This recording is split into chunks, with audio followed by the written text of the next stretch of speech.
ఈ మధ్య వైరల్ అవుతున్న బాయిల్డ్ ఎగ్ టేస్ట్ ఎలాగుంటుందో దీన్ని ఎలా తయారు చేసుకోలో చూద్దాము. ఒక మిక్సీ జార్లో పచ్చిమిర్చి, ఎల్లుల్లిపాయలు, కొంచెం కొత్తిమీర, అలాగే ఉల్లిపాయ ముక్కలు వేసుకుని ఇది మెత్తగా గ్రైండ్ చేసేసుకోవాలి. కొంచెం సాల్ట్ కూడా యాడ్ చేసుకోవాలి దీంట్లో. ఇదిగోండి ఇలాగా మెత్తగా మిక్సీ పెట్టేసుకున్నాను దీన్ని. గుడ్లు ఉడకబెట్టేసాను. ఇది పేస్ట్ చేశానండి పచ్చిమిర్చి. దీంట్లో కొంచెం నిమ్మరసం కూడా యాడ్ చేసుకోవాలి లైట్గా.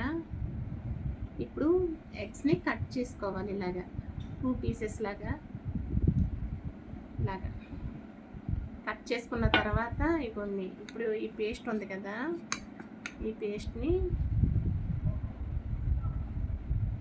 ఇలా పెట్టుకుని ఇప్పుడు తింటాను.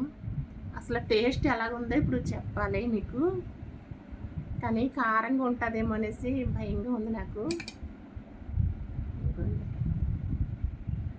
అంతా ఒకసారి నోట్లో పెట్టేసుకోవాలంట, కానీ అంతా అయితే నేను నోట్లో పెట్టుకోలేను. 2 పీసెస్ ఇలా తింటాను. ఇప్పుడు తిని చెప్తాను. భయంగా ఉంది నాకు.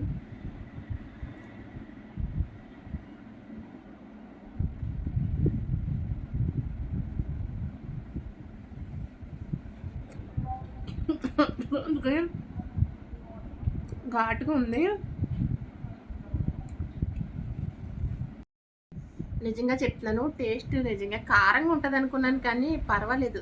టేస్ట్ అయితే సూపర్ అండి. ఒకసారి మీరు కూడా ఇంట్లో ట్రై చేసుకోండి. నిజంగానే చాలా టేస్ట్గా ఉంది. ఏదో అనుకున్నాను, కానీ యూట్యూబ్లో చూపిస్తుంటే చాలా బాగుంది. పర్వాలేదు, తినచ్చు. ఒక 2-3 గుడ్లు తినేయచ్చు. తర్వాత ఇది కూడా తినేస్తాను. సరే, ఇంట్లో ఒకసారి ట్రై చేయండి మీరు కూడా. బాయ్.